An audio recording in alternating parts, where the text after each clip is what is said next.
Did you see this link I sent that NASA is sending a manned mission to not land on the moon, but orbit the moon and come back next year? That's pretty cool. They're going to go around the moon and come back. No sooner than February 6th. I vibe that as this year. Do I have it wrong? I think it's this year. Oh, I thought you just said next year. Maybe I misheard. Oh, yeah. Yeah, I think it's this year.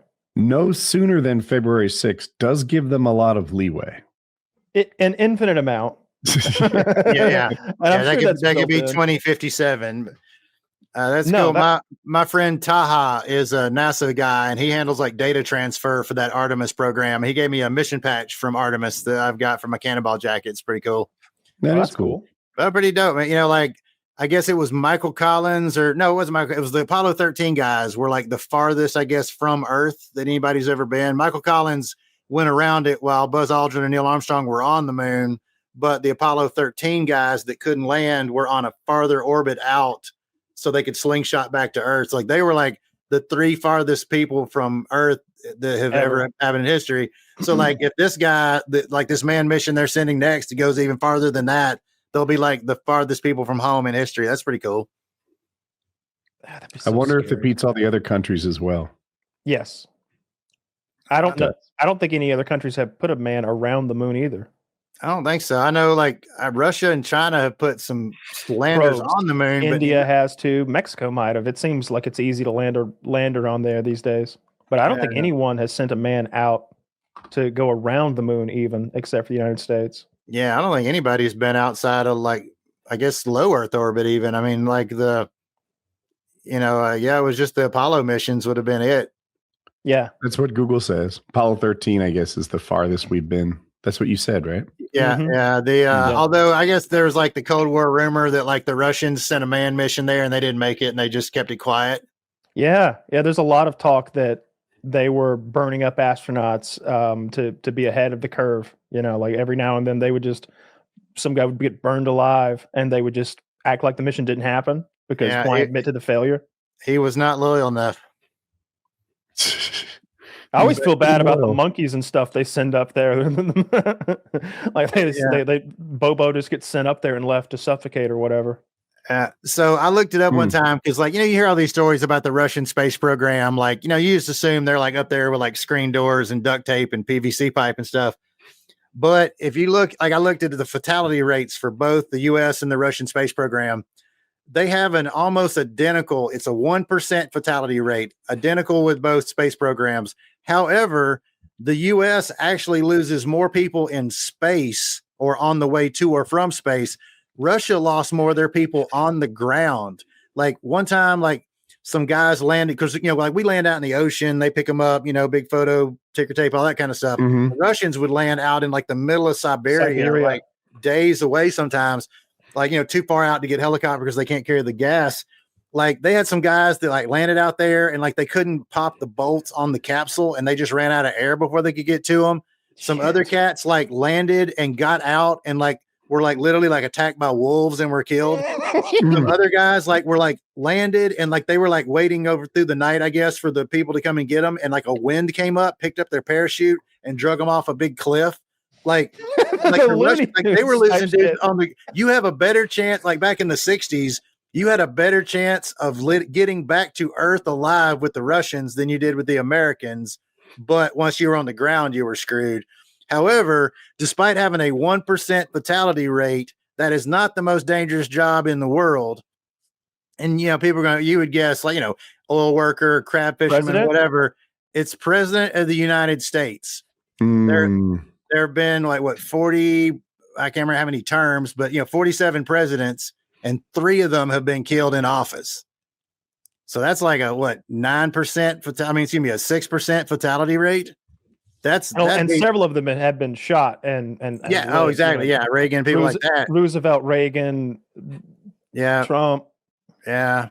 So I guess like Harding, I can't remember whoever else got assassinated, and then Hamilton got shot by Aaron Burr, but did that shot kill him or was that just a duel? I don't remember. I thought that was a duel. Yeah. But anyway, like that beats the shit out of like saturation diver. And like, there's a lot of jobs out there with a pretty high fatality rate that pay a shit ton, but President of the United States, the most heavily guarded person in the world, still the most likely to get killed on the job than any other job out there. I thought logging was the most dangerous job. I wonder. I'm sure it is, but but the most dangerous regular job, I'm thinking. Regular job. Yeah. I mean, obviously president, not regular job, but nonetheless, 6% or 6 and change or whatever that math works out to. I went to art school. I don't do math, but like, that's pretty crazy though, man. Like 6%. That's a really good chance you're going to die. Logging has a, let's see, 3.7 average rate. Yeah, logging is the most dangerous by far. That's not something like president. Number 2, what do you think? Number 2, it's also logging. A trade. Is it totally unrelated to logging? It's not like a different kind of logging.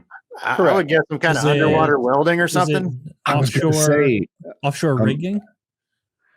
Is that its own trade? What would that be? Those aren't in the top 5. Really? Underwater welder, not either? Nope. Wow.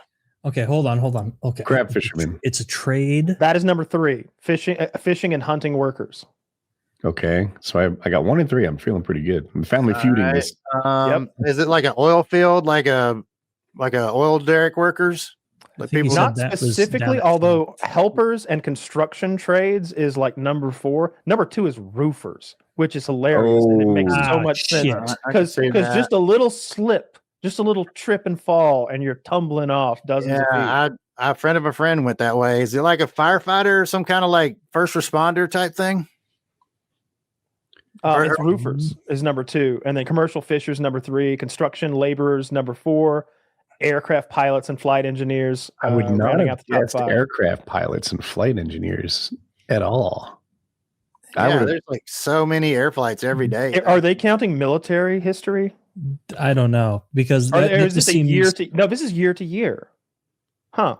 Is it like something like is number 1 like bomb squad or something like law enforcement related or? It's logging number 1. Logging is number 1. Okay, I thought there was a set for different. All right. Yeah. If anything, it seems like delivery truck drivers should be higher and aircraft pilots should be low because like they're driving nonstop. And like we all see those figures where it's like, you'd have to take a jillion flights to equal the risk of one, cross-country journey in America in a car. Now that I see it, I understand how it makes sense. Although I would have guessed maybe the delivery truck drivers don't tend to get as hurt. Like it's the other car that gets messed up. Oh yeah, it's just fatalities. You're right. Yeah. But I guess not. It's a plane crash is much worse than a car crash. Yeah. When you hear someone survived a plane crash, like, oh, thank God, what lucky them. But when you hear somebody survived a car crash, you're just that's kind of par for the course. Most people survive them. I wonder if it's people outside the plane that are getting hurt a lot. It says pilots and flight engineers. I don't know what a flight engineer is.